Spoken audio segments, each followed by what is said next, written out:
حضرت عبداللہ بن جعفر حضرت جعفر طیار کے بیٹے تھے، نبی پاک کی پھوپھی کے بیٹے تھے حضرت زبیر بن عوام رضی اللہ تعالیٰ، وہ انتقال کر گئے۔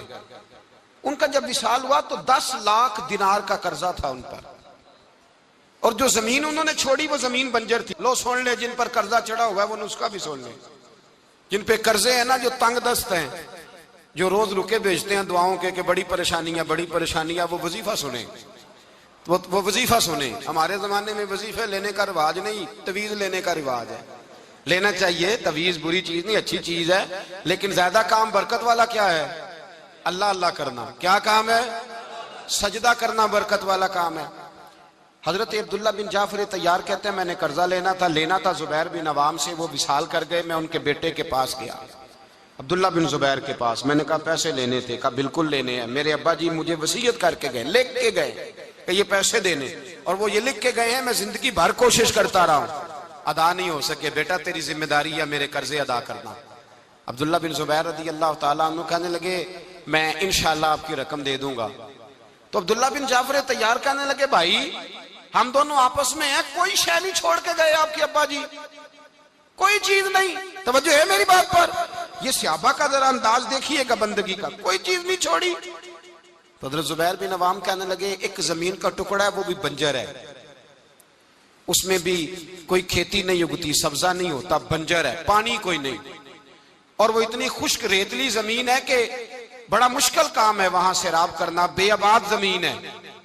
حضرت سیدنا عبداللہ بن جعفر کہنے لگے تو اس طرح کر، وہ مجھے ساری نہ دے، اس میں سے تھوڑی سی مجھے دے دے، میں 10 لاکھ دینار کے عوض وہی رکھ لیتا، تیرے باپ کا قرضہ ادا ہو گیا، دے تو صحیح۔ انہوں نے کہا آپ کیا کریں گے، وہ تو کسی کام کی نہیں، چند کوڑیوں کی بھی نہیں، فرمایا مجھے دے دو، میں جانوں اور میرا کام جانے۔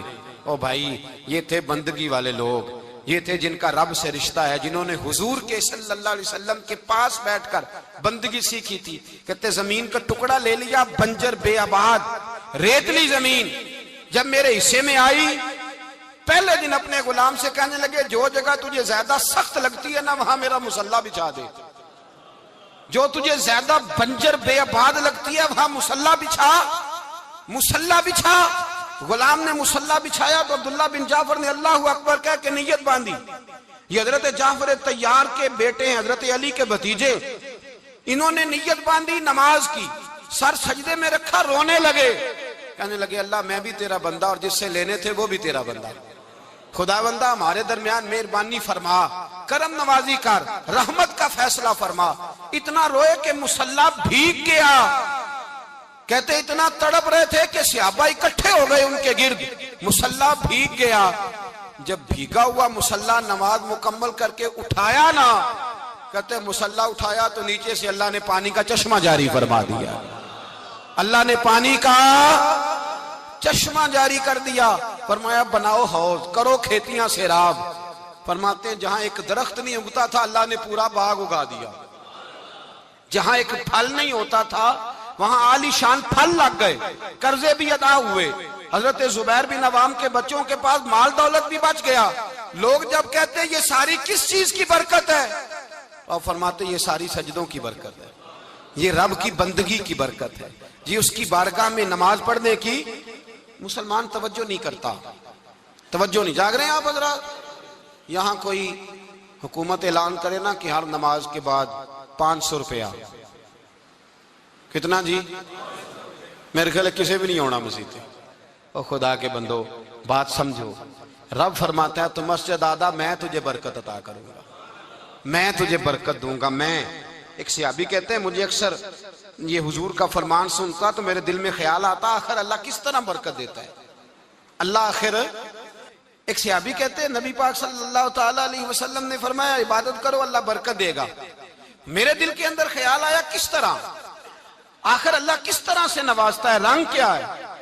کہتے میں یہ بات سوچ کے نا تو مجھے قضائے حاجت کی حاجت ہوئی، پخانہ پیشاب کے لیے میں نکلا تو ایک جگہ دور جا کے میں بیٹھا کھیتوں میں، دور جا کے کہتے میں پیشاب کر رہا تھا تو ایک چوہا اپنے بل سے نکلا اور ایک ہیرا میرے پاس رکھ گیا، میں پیشاب کر رہا ہوں، کہتے پھر گیا اندر تو ایک ہیرا اور رکھ گیا، پھر گیا تو پھر رکھ گیا، پھر گیا تو پھر رکھ گیا، کہتے 15 ہیرے چھوڑ گیا۔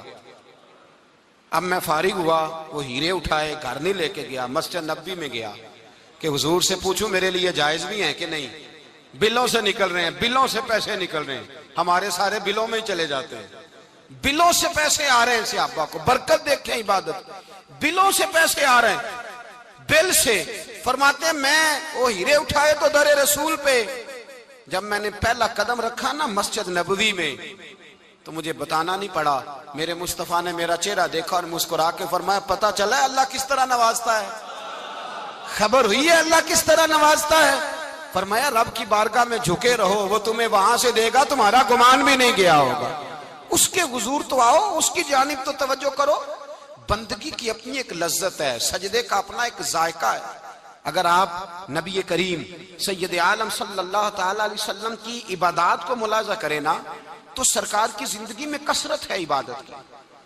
اعلان نبوت سے پہلے کتنے کتنے مہینے حضور غار حرا میں عبادت کرتے تنے تنہا، حرم کعبہ قریب تھا لیکن وہاں رش ہوتا تھا، لوگ ہوتے تھے۔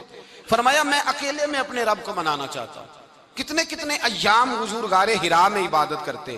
پھر صحابہ کرام علیہم رضوان فرماتے ہیں کہ مدینہ منورہ میں حضور کا یہ رنگ ہوتا، اتنے لمبے سجدے کرتے کہ لگتا روح مبارک کی پرواز کر گئی، اتنے لمبے سجدے کرتے۔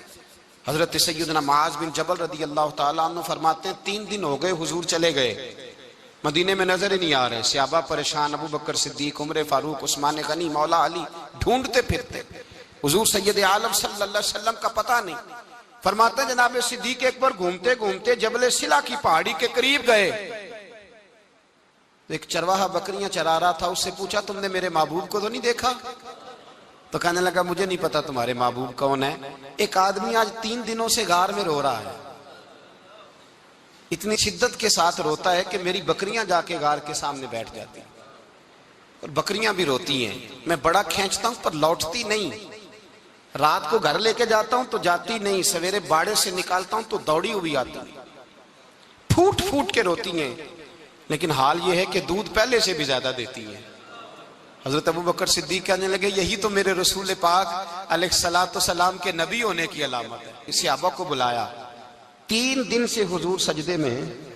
کتنے دنوں سے؟ یہاں سجدہ لمبا ہو جائے تو امام کے پیچھے لوگ بھاگنے لگتے ہیں کہ صاحب آپ تو فارغ ہیں، مجھے تو ڈیوٹی پہ بھی جانا تھا۔ 3 دن سے حضور سجدے میں، اتنا طویل سجدہ، اتنا طویل۔ صحابہ کہتے ہیں قدموں میں جا کے لگے، محبوبہ بس کریں آ جائیں۔ حضور نے فرمایا رب نے سورہ ہود نازل کر دی ہے، سخت حکم آ گئے ہیں۔ وہ کہتا ہے میں تیری امت سے حساب پوچھوں گا، میں اپنے رب کو منا رہا ہوں، بکر جاؤ مجھے منا لینے دو۔ حضور نے ہمیں بتلایا ہے کہ رب کو سجدہ کریں تو رب مانتا ہے، اس کو منانے کا طریقہ سجدہ کرنا ہے، جھکنا ہے، عبادت کرنا ہے۔ کہا وہ مانے گا تو میں آؤں گا۔ تڑپ گئے صحابہ۔ اور ایک روایت ایسی بھی ہے کہ جب بات نہ بنی تو حضرت فاطمہ سے عرض کیا۔ حضرت فاطمہ شام کا سناٹا چھایا، اپنے آپ کو کپڑوں میں لپیٹا، دائیں بائیں شہزادوں کے لیا تو حضور کی بارگاہ میں گئیں، کہنے لگی محبوبہ بس کریں گھر آ جائے، مدینہ سونا ہو گیا ہے، مسجد نبی کی دیواریں بھی روتی ہیں، یا رسول اللہ ستون مجھ سے آپ کا پوچھتے ہیں گھر آئیں۔ نبی پاک نے فرمایا فاطمہ تو بھی دعا کر، میں بھی دعا کرتا ہوں۔ حضرت فاطمہ بھی ساتھ والے کونے میں سجدے میں گر گئیں، پھر دعا ہوئی، پھر التجا ہوئی۔ حضرت جبریل آئے، کہنے لگے محبوبہ رب کہتا ہے سار اٹھاؤ، وَلَسَوْفَ يُؤْتِيكَ رَبُّكَ فَتَرْضَىٰ، اللہ فرماتا ہے میں آپ کو اتنا دوں گا کہ آپ مجھ سے راضی ہو جائیں گے۔ تو حضور تو سجدے کے عالم میں۔ حضرت سیدنا عبد الرحمن ابن عوف کہتے ہیں میں حضور کے ساتھ تھا، ہم مسجد نبی سے نکلے تو سامنے ایک باغ آیا، حضور فٹافٹ گئے اور باغ میں سر سجدے میں رکھ دیا، دیر تک حضور نے سجدہ کیا، اتنا لمبا کہ جیسے کسی کی روح پرواز کر گئی۔ کہتے میں حضور فارغ ہوئے تو عرض کی حضور اتنے لمبے سجدے کی وجہ؟ تو فرمایا میرے پاس جبریل آئے تھے اور انہوں نے کہا یا رسول اللہ رب کہتا ہے آپ کا جو امتی ایک بار درود پڑھے گا اللہ اس پہ 10 رحمتیں نازل کرے گا، اللہ اس کے 10 گناہ معاف کرے گا، اللہ اس کے 10 درجے بلند کرے گا۔ تو میں نے کہا سجدہ کر کے شکر نہ ادا کر لوں؟ اس بات پر میں سجدہ کرنے لگ گیا۔ اس بات پر ایک دوست کے ہاں بیٹا ہوا، مجھے کہنے لگے مبارک ہو بھتیجا آیا ہے۔ میں نے کہا خیر مبارک۔ بڑے عرصے کے بعد اللہ نے نوازا، نے 5 کلو مٹھائی بھیجی آپ کی جانب، دوستوں کو کھلا دیجیے گا۔ میں نے کہا اور کتنی بانٹی ہے؟ کہنے لگے منوں کے حساب سے۔ باقی معاملات کیسے؟ کہنے لگے کیا بات ہے، غریبوں کو، مسکینوں کو، لاچاروں کو، سب کو دیا ہے۔ تو میں نے کہا نفل کتنے پڑے؟ کہنے لگا ٹائم نکالتا ہوں میں۔ ٹائم بیٹا کس نے دیا؟ شکر کس کا ادا کرنا تھا؟ بھئی یہاں حال یہ ہے ہمارا کہ ہمیں 2 رکھتے تھوڑی مشکل ہیں۔ اگر کہا جائے کہ 25 من مٹھائی تقسیم کرنی ہے تو وہ آسان ہے۔ ہم نے اپنے لیے عبادت کو، ریاضت کو بوجھ سا بنا لیا، اس کو اتاریں، کچھ بھی مشکل نہیں۔ رب کی بارگاہ میں جتنا بندہ جھکتا جاتا ہے اتنا ہی اللہ اسے اور عزت عطا کرتا جاتا ہے۔ بزرگوں سے کسی نے پوچھا تھا کہ میری اللہ قبول بھی ہے کہ نہیں؟ تو وہ کہنے لگے رب کو تیری پہلا سجدہ قبول تھا تو تب اس نے دوسرے کی توفیق دی تھی، اسے تیری فجر قبول تھی تو تجھے زور پڑھنے کی توفیق دی، اس نے تیرا پہلا روزہ قبول کیا تو دوسرا رکھنے کا موقع دیا۔ یہ علامت قبولیت۔ میرے محبوب نے فرمایا بندگی کرو، اس کے حضور آؤ، کبھی کا صلاۃ اللیل پڑھو، کبھی کا تہجد پڑھو، کبھی کا اشراق پڑھو، کبھی کا چاشت پڑھو، کبھی کا اوابین پڑھو۔ اور میرے مصطفیٰ نے فرمایا ہو سکے تو اٹھ کے تہجد پڑھو، باقی نمازوں پہ رب تمہیں ثواب دے گا۔ اگر تہجد پڑھو گے تو رب تمہاری طرف دیکھ کے مسکرائے گا، جو اس کی شان کے لائق ہے وہ مسکرائے گا۔ مصلی آباد کریں، مصلی آباد کرنے سے روحانی زندگی آباد رہے گی، من کے اندھیرے دور ہوں گے، روح کی کساوتیں دور ہوں گی۔ انسان اللہ سے جڑا ہوتا ہے تو اس کی بندوں کی جانب توجہ ہی کم جاتی ہے۔ حسد کون کر رہا ہے، مخالفت کون کر رہا ہے، جھگڑا کون کر رہا ہے، بغض کون پیدا کر رہا ہے، ان چیزوں سے وہ ویسے ہی بچا رہتا ہے۔ میرے محبوب پاک سید عالم صلی اللہ علیہ وسلم کثرت سے سجدہ کرتے۔ قیامت کے دن حضور شفاعت کس طرح کریں گے؟ سجدہ کر کے 4 سجدے کریں گے حضور۔ بخاری مسلم میں موجود ہے، صحابہ کرام فرماتے ہیں حضور نے فرمایا جب امتیں پریشان ہو کے نبیوں کے پاس جائیں گے تو پھر میرے پاس آئیں گی، جب میرے پاس آئیں گی تو میں سجدہ کروں گا اور خدا سے کہوں گا یا اللہ ان کا حساب تو شروع کر۔ فرمایا میرے ایک سجدے سے اللہ حساب شروع کرے گا۔ پھر میرے غلام رہ جائیں گے جنہوں نے بہانے بنائے ہوں گے، نماز پڑھی ہوگی، یہ بہانہ ہے خدا کی رحمت حاصل کرنے کا۔ جن کے پاس تو کچھ ہوگا وہ تو اس بہانے کے سبب چلے گئے، گناہگار رہ گئے، تڑپ کے کہیں گے محبوبہ ہم کیا کریں؟ حضور فرماتے ہیں میں لمبا سجدہ کروں گا۔ فرماتے ہیں میں لمبا سجدہ جب کروں گا تو رب لمبے سجدے کے بعد فرمائے گا محبوب سر اٹھائیے، آپ مانگیے میں عطا کرتا ہوں، آپ سوال کیجئے میں دیتا ہوں، آپ سفارش کیجئے میں قبول کرتا ہوں۔ تو میں اللہ میرے گناہگاروں کو بخش دے۔ رب کہے گا جس کے دل میں رائی کے دانے کے برابر ایمان ہے اسے لے جائیے، لے جائیے، لے جائیے اسے۔ ایک حدیث میں ہے جس کے دل میں جو کے دانے کے برابر ایمان ہے لے جائیے۔ حضور فرماتے ہیں ان کو جنت میں بھیج کے میں پھر سجدے میں گر جاؤں گا۔ لمبا سجدہ، تیسرا سجدہ، اے اللہ مہربانی کا رحمت فرما۔ اللہ کہے گا محبوب سر اٹھاؤ، جو مانگو گے میں دوں گا، یا اللہ اور فضل کر۔ جس کے دل میں رائی کے دانے سے بھی کم ایمان ہے محبوب اسے بھی جنت میں لے جاؤ۔ حضور فرماتے ہیں میں اور سجدہ کروں گا، پھر جس کے دل میں اس سے بھی کم ایمان ہوگا اسے بھی لے جاؤں گا۔ صبح قیامت میرے مصطفیٰ کریم علیہ السلام امت بھی سجدہ کر کے بخشوائیں گے۔ جب حضور سجدے کر رہے ہیں تو امت کیوں نہیں کر رہی؟ حضور سجدے کر کے بخشوائیں گے، امت سجدہ ہی نہیں کر رہی، توجہ ہی نہیں کر رہی۔ میرے بھائی سجدے کی اتنی کیفیت ہے، عبادت کی اتنی لذت ہے کہ حضرت عائشہ فرماتی ہیں تیز آندھی آتی تو حضور نماز پڑھنے لگتے، تیز آندھی آتی تو نماز پڑھتے، بارش نہ ہوتی تو نماز پڑھتے، بارشیں زیادہ ہوتی تو نماز پڑھتے، سورج گرہن ہوتا تو حضور نماز پڑھتے، چاند گرہن ہوتا تو نبی پاک، بلکہ حضرت عائشہ کہتی ہیں گرہن لگا چاند کو تو حضور نے فٹافٹ سر سجدے میں رکھ دیا، اور نماز کے بعد حضور رونے لگے، کہنے لگے اے اللہ تو نے کہا نہیں تھا کہ میں تیری موجودگی میں انہیں عذاب نہیں دوں گا؟ اللہ درگزر کر اپنے بندوں سے، رحمت فرما، کرم نوازی فرما۔ فرمایا ہر موقع پر حضور نماز پڑھتے۔ سید عائشہ صدیقہ فرماتے ہیں کبھی کبھی میرے بسترے نور میں حضور ہوتے، فرماتے ابو بکر کی بیٹی تو اجازت دے تو رب کو راضی نہ کر لوں؟ میں کہتی میری کیا جرت ہے؟ تو حضور نماز کی نیت باندھتے۔ بخاری مسلم میں لفظ ہیں، حضرت عائشہ کہتی ہیں حضور اتنی لمبی نماز پڑھتے کہ قدموں میں ورم آ جاتا، اتنی لمبی بندگی فرماتے کہ قدم مبارک سوج جاتے، ورم آتا۔ میں عرض کرتی حضور آپ کی برکت سے اللہ اگلے پچھلوں کو معاف کرے گا، آپ اتنی آہوزاری کیوں کرتے ہیں؟ اللہ نے آپ کو محبوب بنایا ہے, شفاعت کا حق دیا ہے, سب سے اعلیٰ امت دی, حضور اتنی آہوزاری. تو حضور فرماتے عائشہ تو نے بتایا ہے نا رب نے مجھے بڑا دیا ہے, افلا اکون عبدا شکورا, اب میں رب کا شکریہ ادا نہ کروں؟ میں لمبی نمازیں پڑھ کے اس کا شکریہ ادا کرتا ہوں, اس کی بارگاہ میں حاضر ہوتا ہوں. میرے بھائی, نماز نہیں تو انسان کاہے کا, سجدہ نہیں تو اس نے زندگی کہاں بتا دی. اگر اللہ کی بارگاہ میں ایک صحابی نے سر سجدے میں رکھا تو ماتھے پہ مٹی لگ گئی, وہ جھاڑنے لگے.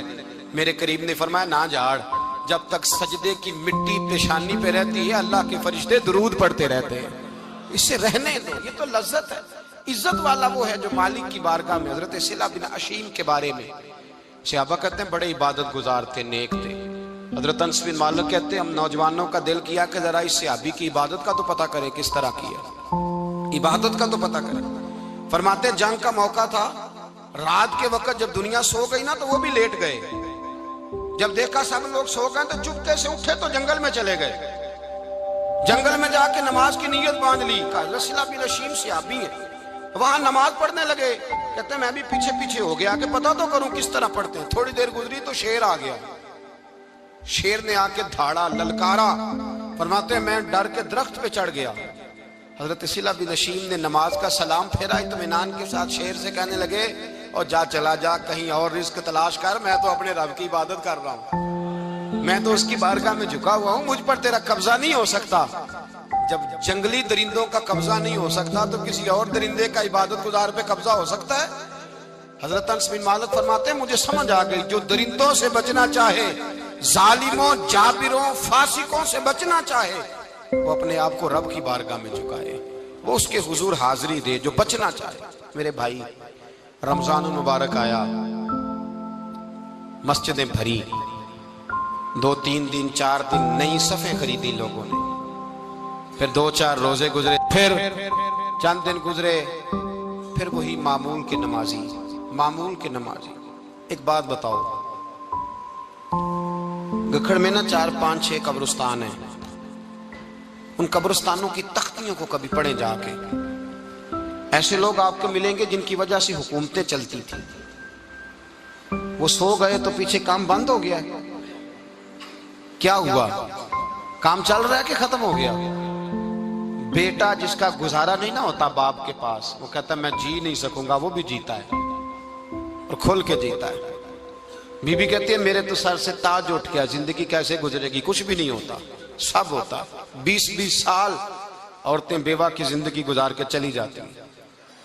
یہ جو ہم نے اپنے اوپر بہت زیادہ بوجھ رکھا ہوگا نا, جھوٹ بولتے ہیں بہت سارے لوگ مجھے وقت نہیں ملتا نماز کا, یہ بہت بڑی جرت ہے, بہت بڑی. مجھے میرا کوئی دوست کہے نا میرے پاس ٹائم نہیں آپ کے پاس آنے کا, تو ہو سکتا ہے میں بگڑ جاؤں. تو کیسا یار ہے, ملنے کا ہی ٹائم نہیں تیرے پاس. وہ میرے بھائی تو اللہ سے ہی کہہ رہا ہے کہ میرے پاس ٹائم نہیں تیرے پاس آنے کا, اور رب سے ہی کہہ دیا تو نے, اللہ سے ہی کہہ دیا ہے. نماز اتنا ضروری کام کہ حضور کا وصال کا وقت آیا, این اس وقت بھی حضور نے فرمایا میری 2 باتیں یاد رکھنا. حضور کیا فرمایا کہ غلاموں سے اچھا سلوک کرنا, دوسرا اپنی نماز کی حفاظت کرنا, اسے چھوڑنا نہ. اور صحابہ کہتے ہیں جب حضور کو بڑی نکاہت ہو گئی, بظاہر قدم نہیں اٹھایا جاتا, اس وقت بھی فرمایا مجھے 2 بندے اٹھا کے لے جاؤ, میں مسجد جا کے نماز پڑھنا چاہتا ہوں. نماز اتنا بڑا کام کہ حضور نے فرمایا جو کھڑے ہو کے نہ پڑھ سکے بیٹھ کے پڑھے, بیٹھ کے نہ پڑھ سکے لیٹ کے پڑھے, لیٹ کے نہ پڑھ سکے اشارے سے پڑھے. چھٹی کسی کو دی, ہم نے خود ہی چھٹی کر لی ہے, خود ہی. اور یہ یاد رکھیں پکی بات ہے, قبر میں نہ بیٹا آئے گا نہ بیٹی آئے گی. میں بچوں کے لیے کر رہا ہوں, جھوٹ ہے سارا. رجسٹریاں ساری اپنے نام رکھی ہوئی ہیں, بینک بیلنس اپنے نام. بچے تو منتیں کرتے ہیں کہ چلو تھوڑے ہی دو, میں کاروبار کر دوں. کوئی نہیں, قریب بھی نہیں آنے دیتے, جھوٹ بولتے ہیں بچوں کے نام پہ. ہر شے پکی کی ہوئی اپنے نام, اپنی مرضی سے خرچ کرتے ہیں, اپنی مرضی کو دیتے ہیں جس کو دینا ہوتا ہے. بلکہ بہت سارے تو ناانصافی بھی کرتے ہیں. او بھائی سمجھ لیں اس بات کو, پرکھیں, اپنے لیے کچھ کر کے جائیں. اگر خدا سے بندگی کا رشتہ ہو, مولا علی شیر خدا پتہ کیا فرمایا کرتے تھے؟ حضرت علی فرمایا کرتے تھے میں نے تو دعا کی ہے خدا بندہ جنت میں بھی نماز کی توفیق دینا. اگر نماز نہ ہوئی تو جنت میں دل کیسے لگے گا, بغیر نماز کی طبیعت کیسے رچے گی؟ آپ یقین کریں نماز انسان کو بناتی ہے. نماز نکال دی جائے نا, تو زندگی کا حسن ختم ہو جائے. لوگ ٹائم دیتے ہیں 3 بجے کا، 4 بجے کا، 5 بجے کا، لیکن مذہبی لوگ ٹائم دیتے ہیں زور کے بعد کا، عصر کے بعد کا، فجر کے بعد کا. مسلمان کی تو ترتیب ہی نماز سے شروع ہوتی ہے. نماز کب فرض ہوئی؟ معراج کی رات. کب فرض ہوئی جی؟ لیکن حضور جب گئے نا حرم شریف، یہاں بھی نماز پڑھا کے گئے. لینے جا رہے تھے نماز، لیکن مسجد اقصی میں بھی 2 رکعتیں پڑھا کے گئے. ابھی نماز آنی تھی، حضور اس سے پہلے نمازیں پڑھا رہے ہیں. تو نماز کا تو رشتہ ہے، نماز سے تو تعلق ہے. نماز حضرت سعید بن مسیب رضی اللہ تعالیٰ عنہ فرماتے، یزید کی فوجوں نے جب مدینے پہ حملہ کیا تو انہوں نے گھوڑے باندھ دیے مسجد نبوی میں، 3 دن تک نماز نہ ہونے دی. معاذ اللہ. فرماتے ہیں میں دیوانہ بن کے حضور کی قبر کے پاس بیٹھ گیا. میں دیوانہ بن گیا کہ وہ مجھے پاگل اور دیوانہ سمجھ کے چھوڑ دے. فرماتے ہیں قسم اللہ کی عزت کی، جب نماز کا وقت آتا تو حضور کی قبر سے اذان کی آواز آتی، قبر انور سے جماعت کرانے کی آواز آتی تھی، قبر کے اندر سے. گویا میرے مصطفیٰ، شاید اسی لیے حضور نے 2 غلاموں کو ساتھ رکھا ہے، اذان بھی ہوتی رہے، جماعت بھی ہوتی رہے. حضور تو اندر بھی جماعتیں کرا رہے ہو بھائی، وہاں بھی جماعتیں ہو رہی ہیں، اور تو یہاں نماز نہیں پڑھ رہا اور بہانہ بنا کے کھڑا ہے بہانہ بنا کے. نہ ایسا کر. وہ بھی جتنا وقت ملے مسجد میں جا کے گزارے، قرآن شریف کے ساتھ گزارے، ذکر کے ساتھ گزارے، عبادت کے ساتھ گزارے. اپنے آپ کو زیادہ سے زیادہ عبادت میں مصروف کریں. یہ اللہ کے ساتھ رشتہ ہے. عبادت نہیں تو بندگی کاہے کی؟ بندہ بندگی سے ہے. بندگی، بے بندگی، شرمندگی، بندگی، پابندگی، تابندگی. بندہ بندگی کے ساتھ ہوتا ہے. بندگی نہ کی تو پھر بندہ کیسے رہا؟ اپنے آپ کو بدلیں، تبدیل کریں. اللہ آپ کو برکات عطا فرمائے. اس بات دا پانی ملے ہر رگے ہر جائی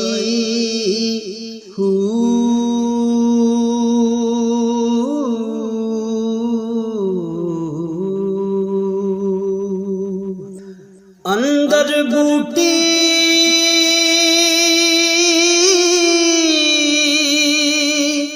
مشک مچایا